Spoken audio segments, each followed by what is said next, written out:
Halo semuanya, cerita berlanjut dengan Wang Lin yang akhirnya berhasil melarikan diri dari kejaran Wang Yue dan tiba di wilayah selatan sistem bintang All Heaven.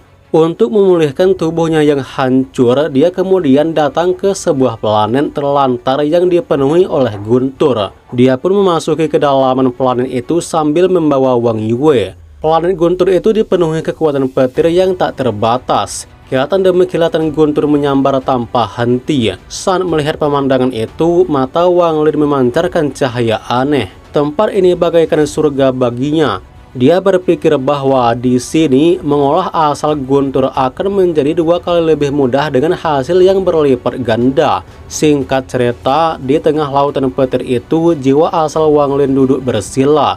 Ia belum sepenuhnya menyerap naga guntur kuno yang pernah didapatkannya. Di dalam jiwa asalnya masih terdapat seutas garis tipis energi yang membentuk siluet seekor naga. Kedua tangannya membentuk segel kultivasi dan diletakkan di atas lututnya. Kilatan petir muncul dari matanya. Seketika itu juga, kekuatan hisap yang luar biasa terpancar dari tubuhnya. Petir dari segala arah mulai berkumpul menuju dirinya. Suara ledakan dan gemertak memenuhi dunia. Percikan demi percikan yang tak terhitung jumlahnya berputar di udara. Wang Lin perlahan menutup mata.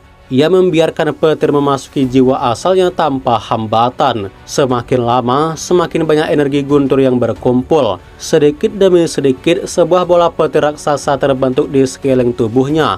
Wang Lin perlahan melupakan waktu. Indranya tenggelam dalam pemahaman terhadap hukum guntur. Tindasan dasar yang memenuhi planet itu terus diserap dan diubah menjadi kekuatannya sendiri. Waktu perlahan-perlahan, 10 tahun berlalu dalam sekejap. Di pusat planet, bola petir yang menyelimuti Wang Lin telah tumbuh menjadi jauh lebih besar. Petir yang turun dari langit terus diserap olehnya.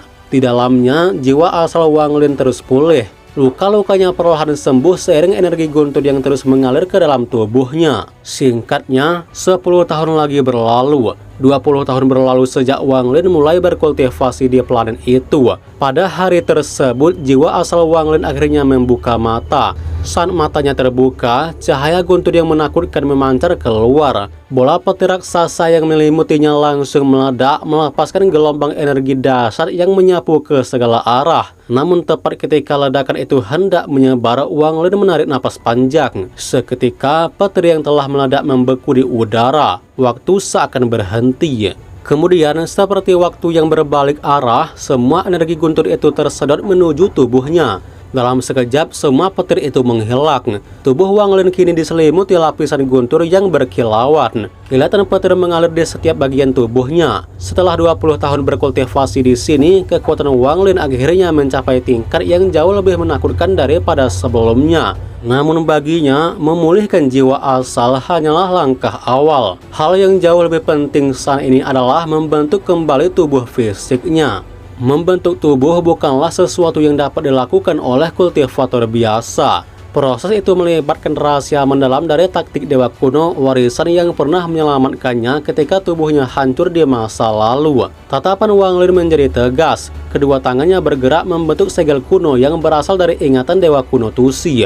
Seketika, aura purba yang agung memancar dari tubuhnya. Kekuatan petir yang memenuhi planet itu seakan merespon panggilan aura tersebut dan mulai beresonansi dengannya. Perlahan, Wang Lin meletakkan kedua telapak tangannya di tanah. Bibirnya mengucapkan mantra kuno yang rumit sementara cahaya misterius berkilauan di matanya. Dia kemudian berkata, berkumpul. Seketika, semua petir mengalir menuju tubuh Wang Lin. Tak lama kemudian, sensasi mati rasa mulai muncul. Perasaan itu sangat asing sekaligus akrab. Hanya makhluk yang memiliki tubuh fisik yang dapat merasakan hal semacam itu. Namun Wang Lin tetap fokus. Semakin banyak petir yang berkumpul, semakin menakjubkan pemandangan yang tercipta. Di tengah lautan energi petir yang tak berujung, titik-titik cahaya emas mulai muncul di telapak tangannya. Perlahan, titik-titik emas itu saling terhubung. Sedikit demi sedikit mereka membentuk struktur yang menyerupai tulang. Tak lama kemudian, sepasang tulang tangan emas pun terbentuk sepenuhnya. Tulang tersebut tersusun dari cahaya emas murni dan memancarkan aura petir yang sangat kuat. Waktu terus berlalu, gelombang demi gelombang petir terus mengalir menuju tubuh Wang Lin. Setelah tulang tangannya terbentuk, cahaya emas mulai menjalar ke atas membentuk tulang lengan sedikit demi sedikit. Proses itu berlangsung tanpa henti. Saat petir dunia ini semakin berkurang, kerangka Wang Lin terus disempurnakan. Dari tangan menuju lengan, dari lengan menuju bahu, lalu tulang dada, tulang belakang, hingga semua rangka tubuhnya. Ketika petir di permukaan planet itu akhirnya hampir habis terserap, sebuah kerangka lengkap telah terbentuk. Tubuh Wang Lin perlahan melayang ke udara. Bersamaan dengan hal itu, petir yang tersisa di langit bertubi-tubi menghantam kerangka Wang Lin. Di luar kerangka itu, garis-garis cahaya hijau dan merah mulai muncul. Kedua energi tersebut saling berjalin, menyebar ke seluruh tubuh, membentuk jaringan kehidupan yang baru. Kerangka emas Wang Lin terus diselimuti petir yang mengamuk. Setiap sambaran memperkuat tubuh yang sedang terbentuk dan mempercepat proses kelahirannya kembali. Pada saat itu, indera ilahinya menyebar ke seluruh penjuru planet. Jiwa asalnya yang mengandung esensi petir beresonansi dengan dunia. Semua petir di planet tersebut seakan mengakui keberadaannya sebagai penguasa mereka. Di bawah kehendak Wang Lin, langit dan bumi dipenuhi gemuruh yang mengguncang. Petir yang tak terhitung jumlahnya tunduk kepadanya. Dengan satu kata yang mengandung kehendak langit dan bumi, Wang Lin mengucapkan serap. Dalam sekejap, planet yang dipenuhi lautan petir itu bergetar hebat. Guntur yang tak terhitung jumlahnya tersedot dari segala penjuru, berkumpul menjadi arus petir raksasa yang melasat menuju Wang Lin. Pemandangan itu begitu mengerikan hingga memicu badai petir yang belum pernah terjadi sebelumnya. Tanah retak di mana-mana, gunung-gunung berguncang, dan langit dipenuhi kilatan petir yang saling bertabrakan. Seluruh petir di planet tersebut terus berkumpul menuju satu titik, tempat Wang Lin berada. Di tengah lautan guntur yang tak berujung, tubuhnya mulai terbentuk kembali. Daging, darah, tulang, dan meridian perlahan mengembun. Pada saat itu, petir memenuhi setiap bagian tubuh Wang Lin. Tubuh barunya seakan menyatu dengan seluruh planet, membentuk hubungan yang misterius. Selain petir, sebagian besar vitalitas dunia juga terserap olehnya. Vitalitas itu menjadi fondasi utama bagi kelahiran kembali tubuhnya. Waktu berlalu tanpa disadari. Sejak awal pemulihan jiwa asalnya hingga proses pembentukan tubuh baru, 60 tahun telah berlalu. Selama 6 dekade itu, planet Guntur seakan menjalani seluruh siklus kehidupannya. Petir yang dahulu memenuhi setiap dunia perlahan berkurang. Kekuatan guntur yang tak terbatas kini hampir terserap oleh Wang Lin. Semua petir planet itu bersama sebagian besar vitalitasnya akhirnya terkumpul menjadi sebuah kepompong raksasa setinggi hampir 30 kaki. Kepompong itu memancarkan cahaya petir yang menyilaukan dan mengandung aura kehidupan yang sangat kuat. Hari demi hari berlalu dalam keheningan. Hingga pada hari itu, kepompong raksasa itu mulai bergetar. Retakan demi retakan muncul dari permukaannya, memancarkan cahaya petir yang menyembur keluar. Wang Lin yang tanpa busana merobek kepompong itu dari dalam dan perlahan melangkah keluar. Dari celah yang terbuka, gelombang petir yang sangat pekat mengalir ke segala arah. Namun petir itu bukan berasal dari kepompong, melainkan dari tubuh yang baru lahir tersebut. Wang Lin menarik napas panjang sambil menundukkan kepala memandangi tubuh barunya. Tatapan matanya dipenuhi keanehan dan kekaguman. Setiap bagian tubuh yang kini mengandung kekuatan petir yang luar biasa. Dengan sebuah pikiran, jiwa asal Wang Lin keluar dari tubuhnya dan melayang di udara. Setelah berputar beberapa saat, jiwa itu kembali memasuki tubuh tanpa hambatan sedikit pun. Seketika, tawa panjang menggema dari mulut Wang Lin. Suara tawa itu menyerupai gemuruh petir yang menggetarkan langit dan bumi. Guntur bergema ke seluruh penjuru dunia bagaikan raungan yang menantang surga itu sendiri. Dia kemudian berkata bahwa dirinya telah memperoleh kehidupan baru. Kesempatan ini tidak boleh disia-siakan. Wang Lin mengayunkan tangannya. Tas penyimpanannya terbang keluar dari jiwa asalnya, lalu sehelai jubah putih muncul dan menutupi tubuhnya. Ia turun ke tanah dan duduk bersila. Tatapannya tertuju pada tulang Wang Yue. Cahaya tajam berkilat di matanya. Dengan menepuk tas penyimpanannya, bendera 1 miliar jiwa muncul di tangannya. Ia mengibaskannya sekali dan fragmen jiwa yang tak terhitung jumlahnya melasat keluar. Fragmen jiwa yang tak terhitung jumlahnya itu berkumpul dan membentuk 3 jiwa utama. Ketiganya segera berpatroli di sekitar wilayah tersebut menjaga setiap arah. Setelah menyiapkan perlindungan, Wang Lin menyebarkan indera ilahinya dan memeriksa area sekelilingnya.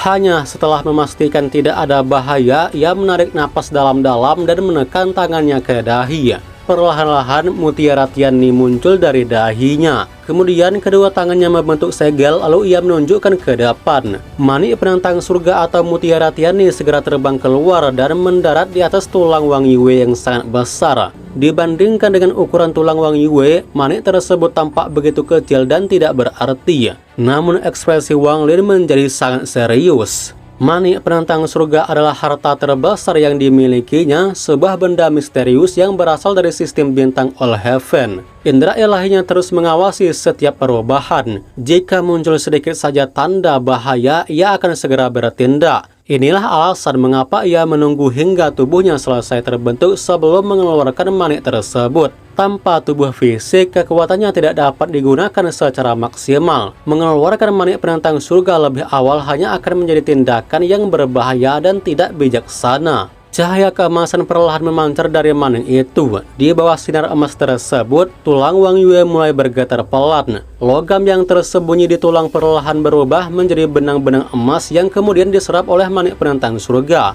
Proses itu berlangsung sangat lambat. Bahkan Wang Lin sendiri tidak memahami alasannya. Semakin dekat manik itu menuju penyempurnaan, semakin lambat pula kecepatan penyerapannya. Waktu berlalu perlahan, karena ukuran tulang Wang Yue yang luar biasa besar, penyerapan manik penantang surga hampir tidak menunjukkan perubahan. Beberapa hari kemudian, Wang Lin memisahkan sebagian indera ilahinya dan mengalihkan perhatiannya pada sejumlah harta sihir yang tersimpan. Semua harta itu berasal dari keserakahan atau tanglat.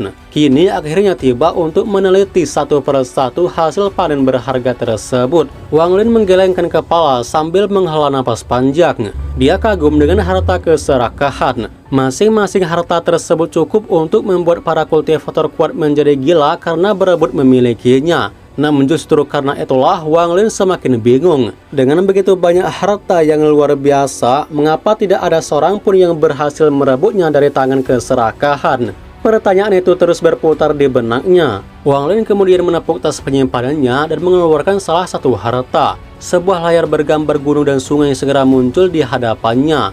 Wang Lin sendiri belum pernah mendengar nama harta ini sebelumnya. Namun di kalangan para kultivator kuno dan tokoh-tokoh besar dunia kultivasi, lukisan gunung dan sungai ini merupakan harta yang sangat terkenal. Di antara 10 harta surgawi tingkat tertinggi di alam surgawi, lukisan tersebut menempati peringkat kelima. Menurut legenda, harta ini memiliki kemampuan yang sulit dipahami dan hampir mustahil diprediksi. Akan tetapi, kekuatan sejatinya bukanlah pemandangan gunung dan sungai yang tergambar di permukaannya, melainkan tinta yang digunakan untuk melukisnya. Sekilas, tinta itu tampak hitam pekat, tetapi sebenarnya berwarna merah gelap. Konon tinta tersebut terbentuk dari darah, dan justru darah itulah yang menjadi sumber kekuatan sesungguhnya dari lukisan gunung dan sungai. Ada rumor yang mengatakan bahwa darah itu berasal dari Dao Surgawi. Namun, Dao Surgawi tidak memiliki bentuk fisik. Jika demikian, bagaimana mungkin ia memiliki darah? Pertanyaan itu menjadi misteri yang tidak pernah terpecahkan selama bertahun-tahun. Karena alasan tersebut, banyak orang juga menyebut harta ini sebagai lukisan Dao Surgawi. Sayangnya, benda yang diperoleh keserakahan bukanlah lukisan gunung dan sungai yang asli. Yang ia dapatkan hanyalah sebuah salinan dan dicetak pada layar ini. Diketahui bahwa keserakahan pernah menghabiskan waktu yang sangat lama untuk meneliti asal-usulnya. Namun hingga akhir hayatnya, ia tetap tidak menemukan jawabannya. Tatapan Wang Lin jatuh pada layar di hadapannya. Sayangnya, sebuah retakan panjang membentang dari sisi kiri layar, seakan membelah lukisan menjadi dua bagian. Retakan itu tampak sangat mencolok dan merusak keindahan pemandangan di dalamnya. Jejak indera ilahi yang pernah ditinggalkan pada harta itu telah lama dihancurkan oleh kekuatan jari dewa kuno. Wang Lin mengangkat tangan kanannya dan menanamkan jejak indera ilahinya sendiri ke dalam layar tersebut. Setelah mengamatinya beberapa saat, ia membuka mulutnya dan langsung menyerap layar itu ke dalam jiwa asalnya. Di dalam jiwa asal, guntur yang tak terhitung jumlahnya segera bergerak untuk memurnikan dan menyempurnakan harta tersebut. Setelah itu, Wang Lin mengeluarkan harta terakhir. Sebuah mahkota. Ia masih mengingat jelas apa yang terjadi saat ular Wang Yue menyerang pakai jari dewa kuno. Di bawah kekuatan yang mampu menghancurkan hampir segala sesuatu itu, mahkota ini sama sekali tidak mengalami kerusakan. Hanya dari fakta itu saja sudah cukup untuk menunjukkan bahwa mahkota tersebut luar biasa. Wang Lin memegangnya dengan tangan kiri dan memeriksanya menggunakan indera ilahi. Namun hasilnya membuatnya mengerenyit. Ia tidak menemukan sesuatu yang istimewa.